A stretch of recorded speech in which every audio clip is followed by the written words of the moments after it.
تو جس خود شناسی کی ہم بات کر رہے ہیں، یعنی سینس آف آئی ایمنس، اس کی ایک ترتیب ہے۔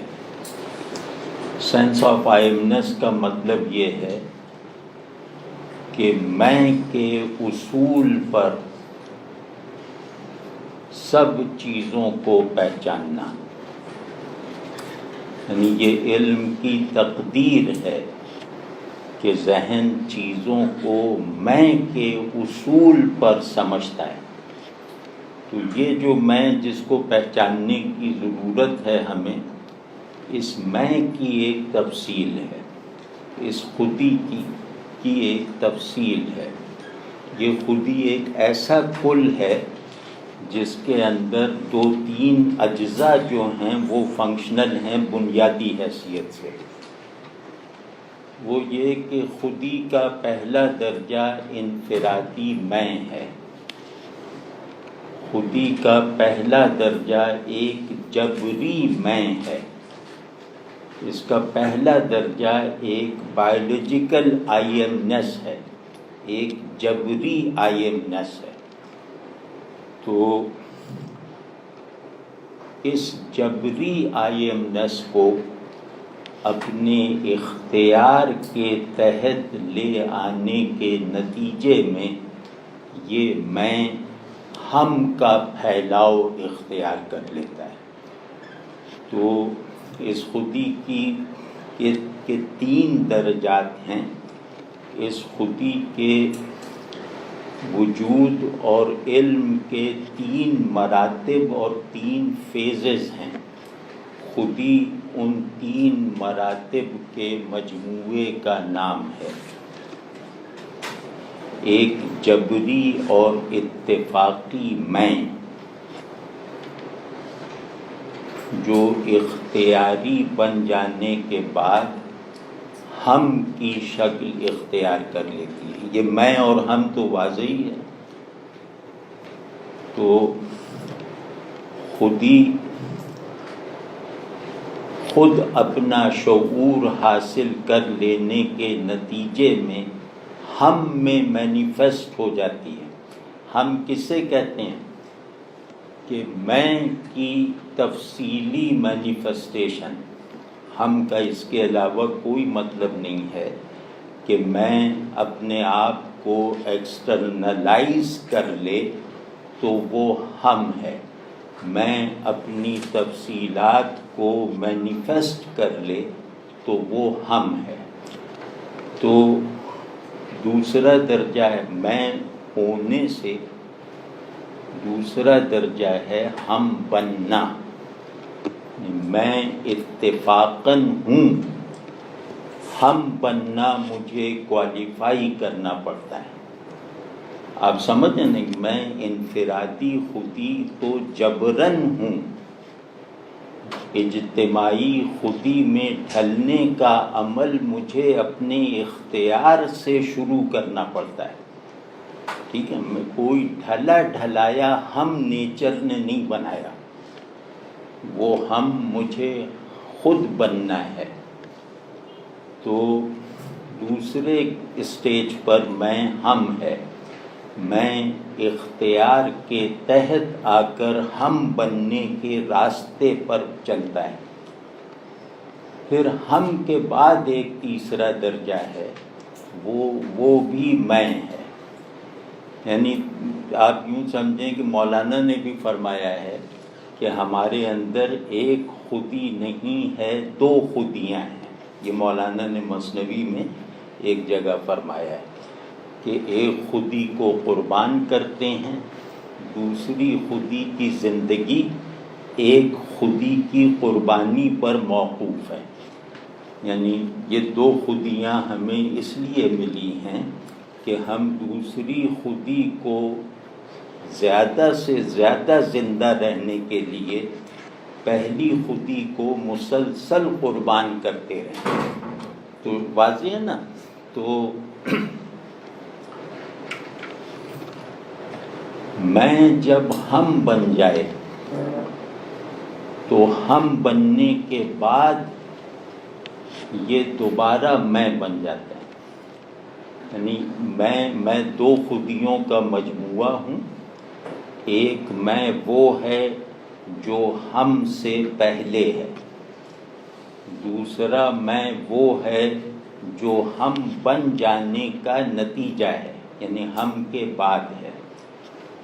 تو جو تہذیب بھی اپنی اجتماعی خودی کو ان دو اناؤں کے پولز کے بیچ میں رکھتی ہے وہ تاریخ پر غالب رہتی ہے، اور جو خودی ہم بننے کے عمل میں ناقص رہ جانے کی وجہ سے ایک پوسٹ ہم انا تشکیل دینے میں ناکام رہتی ہے وہ تاریخ سے مغلوب ہو جاتی ہے. تو خود شناسی کی جب ہم بات کرتے ہیں تو اس میں خودی کی ان تینوں اسٹیجز کو ملحوظ رکھتے ہیں. میں، ہم اور پھر میں، یعنی خودی کی ساخت یہ ہے کہ اس کا ایک درجہ ہم سے پہلے ہے، دوسرا درجہ ہم بن جانے کے بعد آتا ہے. تو اس کو کہتے ہیں، جیسے ہائیڈگر ایک بہت بڑا 20ویں صدی کا فلسفی ہے جس کے بارے میں زیادہ تر لوگوں کی رائے یہ ہے کہ وہ 20ویں صدی کا سب سے بڑا فلسفی ہے. تو ہائیڈگر کہتا ہے کہ ایک پلین وجود ہے، سادہ وجود ہے، جبری اور تاریخی وجود ہے، اور ایک آتھینٹک وجود ہے، یعنی مستند وجود ہے. تو پلین وجود کو مستند بنانے کی ذمہ داری ہماری سب سے بڑی ذمہ داری ہے. تو یہ بات ہائیڈگر سے بہت پہلے مولانا یا ہماری روایت میں معروف ہے کہ ایک میں کسے کہتے ہیں جس سے وجود بھی ڈیفائن ہوتا ہے، جس سے شعور کی بھی تعریف متعین ہوتی ہے. یعنی میں وجود سے بڑا لفظ ہے. وجود میں کا کانٹینٹ ہے، میں کا احاطہ نہیں کرتا. واضح ہے نا یہ بات؟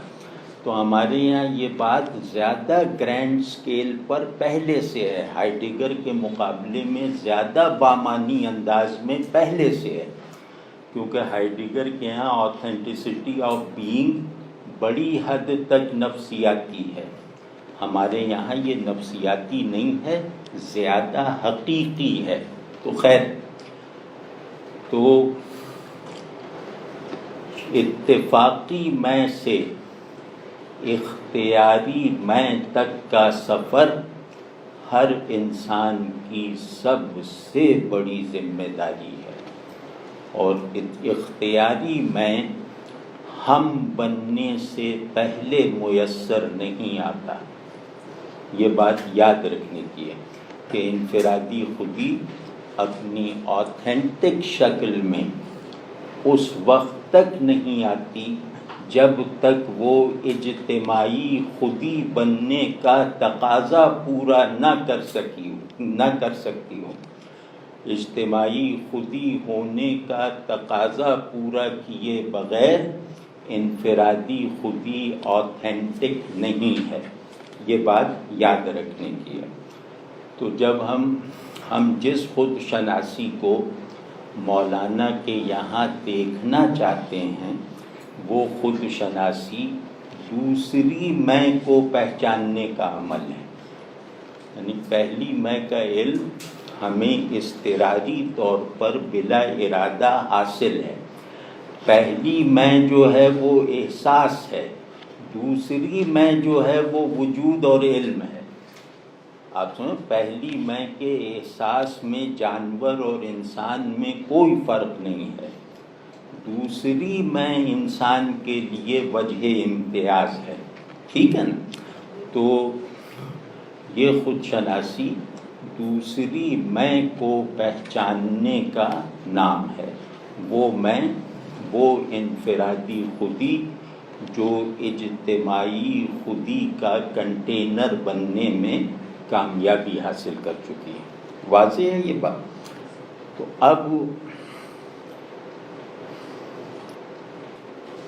ایک بات میں اور کہہ دوں تو پھر اس کے بعد مولانا کا ایک ضروری تعارف کروانا چاہتا ہوں تاکہ مولانا پر ہمارا اعتبار بڑھ جائے، کیونکہ چیزوں کے معنی، لفظ کے معنی متکلم سے طے ہوتے ہیں۔ یعنی میں اگر لفظ وجود بولوں تو اس لفظ کے معنی میری حیثیت کے مطابق سمجھے جائیں گے، اور یہی لفظ اگر افلاطون بولے تو اس لفظ کے معنی میں غیر محدود اضافہ ہو جائے گا۔ تو کلام کا اصل معنی متکلم ہوتا ہے، لفظ کے معنی کی تشکیل کا عمل متکلم کو جاننے پر موقوف ہوتا ہے۔ متکلم اس لفظ کے معنی کی سطح کو متعین کرتا ہے۔ تو جتنا متکلم معتبر ہوگا، لائق اعتماد ہوگا، اتنا ہی اس کے استعمال کردہ الفاظ کے معانی معتبر اور قابل اعتماد ہوں گے۔ ٹھیک ہے؟ تو اس لیے مولانا کا تعارف، ایک تھوڑا سا تعارف ضروری ہے۔ لیکن اس سے پہلے ایک بات کہنی تھی، وہی میں یا خودی یا انا کے حوالے سے،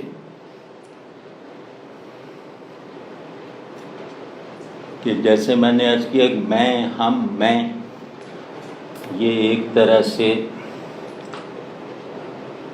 خودی کے مکانی مراتب ہیں۔ اب تھوڑا بات ٹیکنیکل ہونے سے بچ جائے تو بہتر ہے، لیکن کہیں مجبوراً کچھ ٹیکنیکل مشکلات پیدا ہوں تو اس کے لیے معاف کیجیے گا یا سوالات میں پوچھ لیجیے گا۔ تو چیزوں، اب ٹائم اور اسپیس، یہ absolute categories of knowledge and being ہیں، یعنی زمانیت اور مکانیت، یہ ہر شے پر نافذ دو مستقل اور مطلق قوانین ہیں۔ یعنی علم ہو یا وجود، دونوں ٹیمپورل اور اسپیشیل ہونے سے آزاد نہیں ہو سکتے۔ یعنی زمان و مکان شرط علم بھی ہے اور شرط وجود بھی ہے۔ واضح ہے نہیں بات؟ تو چیزوں کے لیے یہ دو مطلق کیٹیگریز ہیں جن سے باہر چیزیں نکل نہیں سکتی، نہ ذہن نہ شے۔ تو اس پہلو سے، ان کیٹیگریز کے حوالے سے، جو ہم نے میں کی پہلی ہائرارکی بتائی ہے وہ اسپیس سے متعلق ہے، وہ اسپیس کی کیٹیگری میں ہے، وہ اسپیشیل ہے۔ دوسری کیٹیگری اسی میں کی ٹیمپورل ہے، یعنی ٹائم میں ہے، زمانی ہے، تاریخی ہے۔